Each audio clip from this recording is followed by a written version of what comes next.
S.L. Narayanan, Group CFO of Sun Group, joining us on the phone line from Chennai. Mr. Narayanan, thanks very much for being with us, sir. First up, of course, the Aviation Ministry comments saying that SpiceJet is in talks with AirAsia. A lot of media reports are also doing the rounds. Can you confirm that? See, I don't think I can either confirm or deny at this stage. See, there are definitely there is interest from a lot of players, but I'm quite taken aback that the source for this is from the government. I'm not sure if that's been reported right. Right.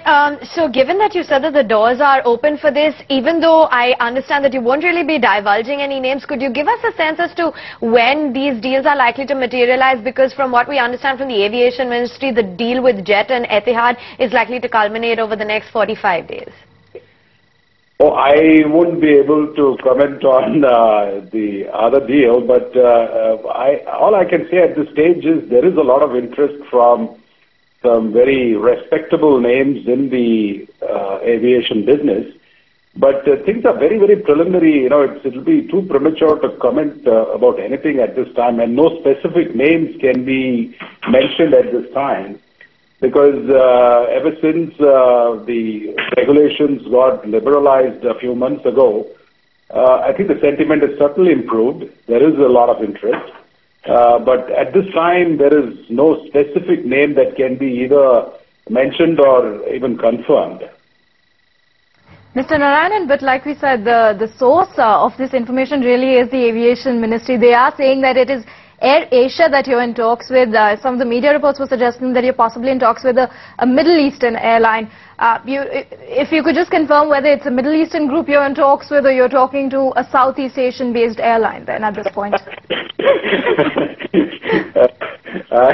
I really wish I could answer this, but time is actually mom is open. Mr. Narayan, right now, you don't have too much debt on your books. The promoters as of now are putting in this money. Can you just tell us also why a stake sale at this point would be required for Spice?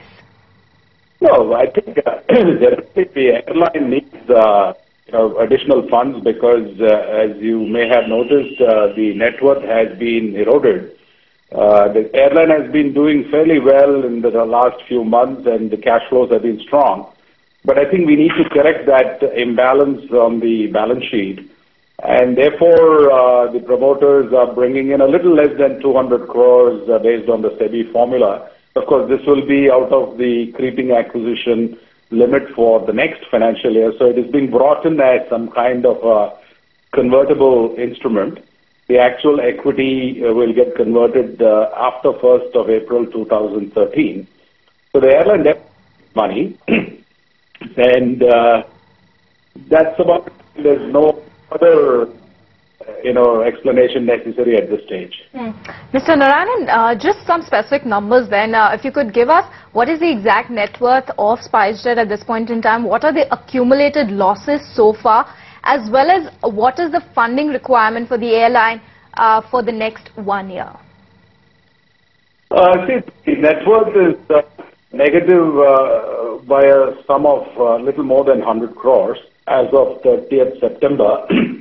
And now that, of course, this can't be counted as equity till it gets converted, but there is sufficient cash on the balance sheet of SpiceJet. And I think the exact amount of funding will be clearer once we complete the business plan exercise for FY 13-14. So it may be a little premature to comment on specific numbers at this stage. And so once we get better clarity, we'll be able to share more numbers with you.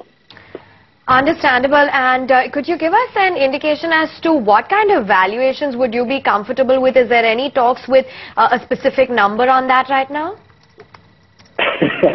So that again, it almost takes me to the realm of this stage, the market has a certain valuation, and you should think that is the best indication of situation at this time. But normally, I'm not saying that we're going to sell or dilute. Whenever there is a transaction that involves parting with control premium, there's normally a premium which is paid. And depending on the buyer or negotiations, that premium could be anywhere between, 25 to 100%. We don't know. Okay. If you could just confirm to us whether you have sent any official communique to the ministry as well, because it is ministry sources, where we, not sources, but the aviation ministry, that's what the wires are quoting the information from. So have you asked for an official approval from the government? What has the government response been to this proposal? No. You must understand that if a deal like this happens, it's very privileged.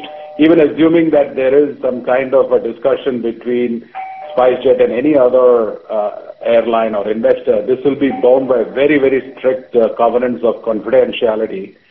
And there's no way that, those details could be divulged till the time a term sheet is reached or a definitive agreement is signed off by contracting parties. So there's no way that, anything of the kind that you are, alluding to could ever land in the hands of agencies that are not having any locus standi to the contract. Fair enough, Mr. Narayan, but that would mean, in fact, then that SpiceJet has, in fact, asked for approval from the government regarding the same, if you read between the lines of the indications that you just made. No. This time, there is, as I said, there is certainly a lot of interest, but we've not gone into any kind of conclusive transaction at this stage. So all I can say is, it's too premature to comment on anything. And in addition to, of course, the money that, any sort of tie-up would be bringing in, what sort of operational efficiency would you be also interested in case of a strategic tie-up? What would it bring to the table in terms of operations, in terms of greater reach as well as the pricing in the industry? I must say, you're a tenacious, you're pretty assumed the deal on, and you've gone efficient.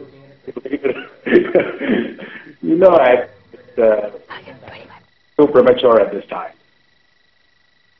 All right, and if you could just, highlight for us what exactly would a Middle Eastern carrier bring to the table for a SpiceJet? I think the Middle East carrier or a carrier from the other side of the country, an eastern, southeastern carrier, either way, I think what would happen is a lot of feeder traffic would get routed through those hubs. So you have fairly large airports on both sides of the country, both to the east and to the west. And there's a lot of traffic that emanates from India and goes onward to other destinations. So I think these countries would be most interested in tapping that outward traffic. So I think that's what is going to be of great value to those companies. Right, and you did indicate that, perhaps it would be at a 25% premium. So can you just confirm for us that? No, I think this is basically because my understanding of how public markets work. So I just looked at some of the transactions that have happened in the last few years, more for, our own, research purposes. I think in the case of a paper company, an American multinational paid almost 200% premium to the market price. And more recently, when Vedanta took over Ken, I think the premium was somewhere around 12 to 15%. And in the case of Camlin, which was acquired by a Japanese company, the premium was around 30%. So there's no point. It all depends on, individual negotiations. So my answer to you was more from, a very generalized point of view, how public markets behave.